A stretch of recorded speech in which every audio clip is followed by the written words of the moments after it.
امریکی صدر کا غزہ کے 20 نکاتی منصوبے کا اعلان۔ وائٹ ہاؤس میں اسرائیلی وزیر اعظم کے ساتھ پریس کانفرنس میں صدر ٹرمپ نے کہا کہ منصوبے میں غزہ سے اسرائیلی فوج کی مرحلہ وار واپسی بھی شامل ہے۔ فلسطین کی عبوری حکومت فلسطینیوں اور دنیا بھر کے ماہرین پر مشتمل ہوگی۔ امریکی صدر کی سربراہی میں بورڈ آف پیس نامی بین الاقوامی ادارہ جنگ کے بعد غزہ کی عارضی حکمرانی سنبھالے گا۔ سابق برطانوی وزیر اعظم ٹونی بلیئر بھی بورڈ کے رکن ہوں گے۔ دیگر نام جلد جاری کیے جائیں گے۔ نئی انتظامیہ میں حماس کا کوئی حصہ نہیں ہوگا۔ حماس سے مسلم ممالک بات کریں گے۔ ٹرمپ نے کہا کہ حماس نے معاہدہ تسلیم کر لیا تو فوری یرغمالی رہا کرنے ہوں گے۔ معاہدہ قبول نہ کیا تو نیتن یاہو جو چاہے کریں۔ اسرائیل نے غزہ سے متعلق امریکی امن منصوبے کی حمایت کر دی۔ نیتن یاہو نے قطری وزیر اعظم سے دوحہ حملے پر معافی مانگ لی۔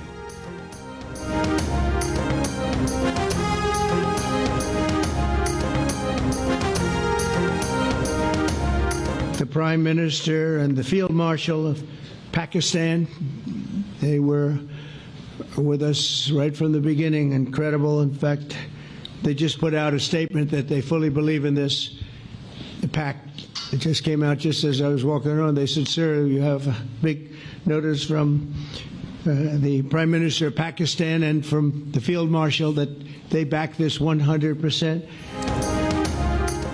امریکی صدر نے کہا کہ امن معاہدے کے لیے عرب اور مسلم ممالک کے رہنماؤں کی حمایت حاصل ہے۔ وزیر اعظم پاکستان اور فیلڈ مارشل نے بھی امن معاہدے کی حمایت کی ہے۔ ترکی اور انڈونیشیا کے صدور ان کے ساتھ ہیں۔ عرب اور مسلم ممالک غزہ کو ہتھیاروں سے پاک کرنے کے لیے پرعزم ہیں۔ غزہ منصوبہ ابراہیمی معاہدے کا تسلسل ہے۔ امید ہے ایران ایک دن اس کا حصہ بنے گا۔ غزہ جنگ بندی کے لیے امریکی صدر ڈونلڈ ٹرمپ کے مجوزہ 20 نکات کی تفصیل سامنے آ گئی۔ معاہدہ ہونے کے بعد 48 گھنٹوں میں غزہ سے یرغمالیوں کی رہائی کے بدلے سینکڑوں فلسطینی قیدیوں کی رہائی ہوگی۔ حماس کے غیر مسلح ہونے اور غزہ کی انتظامیہ میں حماس کا کوئی کردار نہ ہونے، غزہ سے جبری انخلا نہ کرانے، اسرائیلی حملے روکنے کی تجویز بھی شامل ہے۔ غزہ میں عارضی بین الاقوامی سیکیورٹی فورس تعینات کی جائے گی۔ غزہ کے مقبوضہ علاقے چھوڑنے اور دوبارہ قبضہ نہ کرنے کا اسرائیلی وعدہ اور اسرائیل کی طرف سے قطر پر کوئی اور حملہ نہ کرنے کی یقین دہانی مجوزہ نکات میں شامل ہے۔ ٹرمپ کے اقتصادی ترقیاتی منصوبے کے تحت غزہ کی تعمیر نو ہوگی۔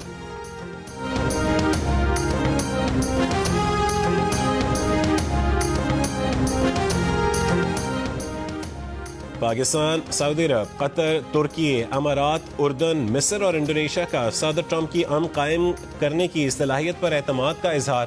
مشترکہ بیان میں وزراء خارجہ نے صدر ٹرمپ کی قیادت اور ان کی مخلصانہ کوششوں کو سراہا۔ ترجمان دفتر خارجہ نے کہا کہ غزہ سے مکمل اسرائیلی انخلا اور تعمیر نو پر زور دیا گیا ہے۔ دو ریاستی حل کے تحت غزہ اور مغربی کنارے کو ایک ریاست میں ضم کرنا ضروری ہے۔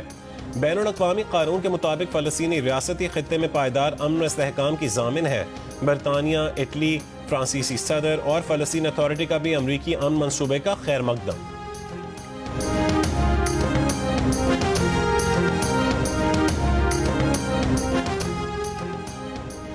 قطری وزیر اعظم اور مصری انٹیلیجنس چیف نے حماس کو 20 نکاتی مجوزہ امن منصوبہ دے دیا۔ حماس نے کہا ہے کہ جائزے کے بعد رد عمل دیں گے۔ حماس رہنما اسماعیل السوابتہ کا کہنا ہے کہ ٹرمپ کا غزہ میں جنگ روکنے کا منصوبہ حقیقی یا منصفانہ حل نہیں، یہ ایک نئی سرپرستی مسلط کرنے کی کوشش ہے جو اسرائیلی قبضے کو جائز قرار دیتی ہے۔ اسلامی جہاد کے سربراہ نے امریکی منصوبے کو خطہ تباہ کرنے کا نسخہ قرار دے دیا۔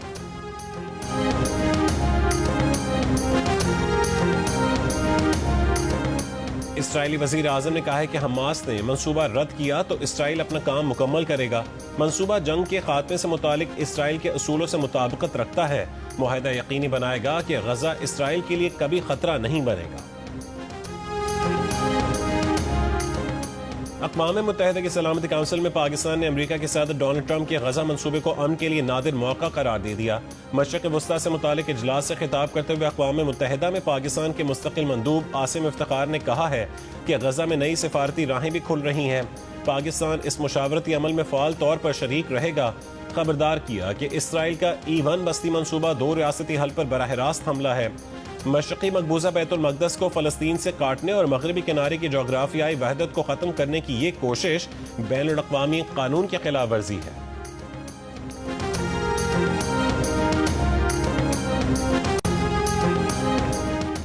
بھارتی وزیر اعظم نریندر مودی کا ٹرمپ کے غزہ امن منصوبے کا خیر مقدم۔ ایک بیان میں بھارتی وزیر اعظم نے کہا ہے کہ ٹرمپ کا منصوبہ فلسطینی اور اسرائیلی عوام کے لیے پائیدار امن، سلامتی اور ترقی کی جانب ایک قابل عمل راستہ فراہم کرتا ہے۔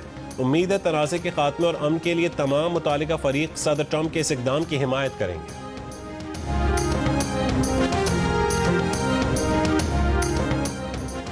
جنوبی افریقہ کے خلاف ہوم ٹیسٹ سیریز کے لیے قومی کرکٹ اسکواڈ کا اعلان۔ بابر اعظم، محمد رضوان اور شاہین شاہ آفریدی شامل۔ عبداللہ شفیق، امام الحق، سلمان علی آغا، سعود شکیل، عامر جمال، حسن علی اور خرم شہزاد اسکواڈ کا حصہ ہوں گے۔ اسپنرز میں نعمان علی، ساجد خان، کامران غلام، ابرار احمد شامل ہیں۔ پاک جنوبی افریقہ پہلا ٹیسٹ 12 سے 16 اکتوبر تک قذافی اسٹیڈیم لاہور میں کھیلا جائے گا۔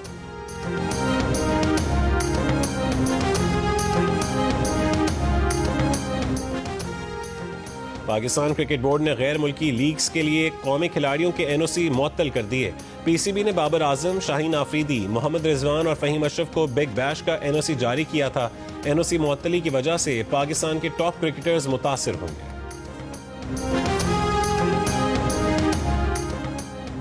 آئی ایم ایف کا گریڈ 17 سے 22 کے تمام اعلیٰ سرکاری افسران کے اثاثے ظاہر کرنے کے لیے دسمبر تک قانون سازی کا مطالبہ۔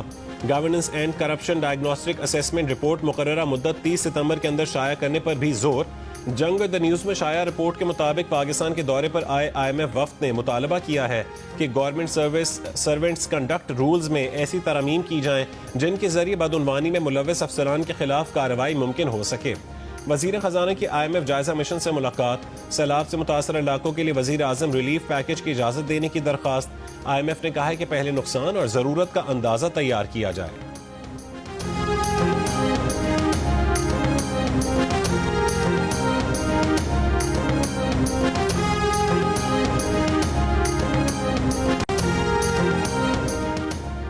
ایشیائی ترقیاتی بینک نے اپنی رپورٹ میں کہا ہے کہ پاکستان میں سیلاب سے سپلائی چین متاثر ہونے اور خوراک کی قیمتوں میں اضافہ متوقع ہے۔ 2026 میں اوسطاً مہنگائی 6% تک بڑھنے کا امکان ہے۔ گیس ٹیرف میں اضافے سے بھی مہنگائی میں اضافہ ہوگا۔ ایشیائی ترقیاتی آؤٹ لک کے مطابق پاکستان کی معیشت درمیانی مدت میں ترقی کی راہ پر گامزن ہے۔ مالی سال 2026 میں جی ڈی پی گروتھ 3% رہنے کا امکان ہے۔ امریکہ پاکستان تجارتی معاہدے سے کاروباری اعتماد بحال ہوگا۔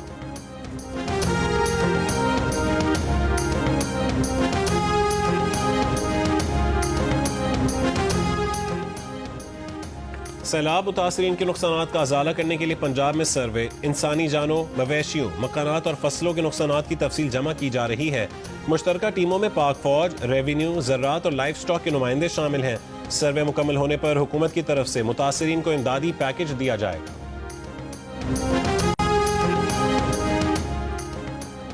کراچی میں آج دوپہر کے بعد آندھی اور گرج چمک کے ساتھ ہلکی سے معتدل بارش کی پیش گوئی۔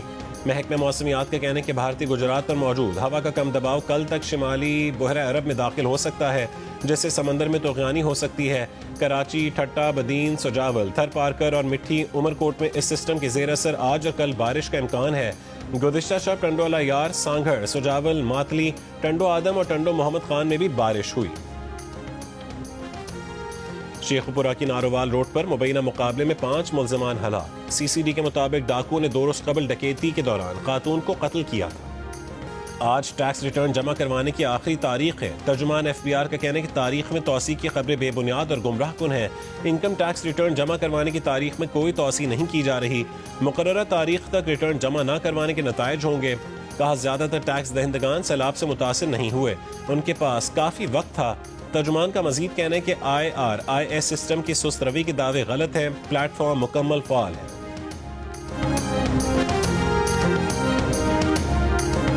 سینا ریسرچ انسٹیٹیوٹ کی جانب سے کیے گئے سروے کے مطابق نصف سے زائد امریکی ووٹرز اسرائیل کو اضافی اقتصادی اور عسکری امداد بھیجنے کے مخالف ہیں۔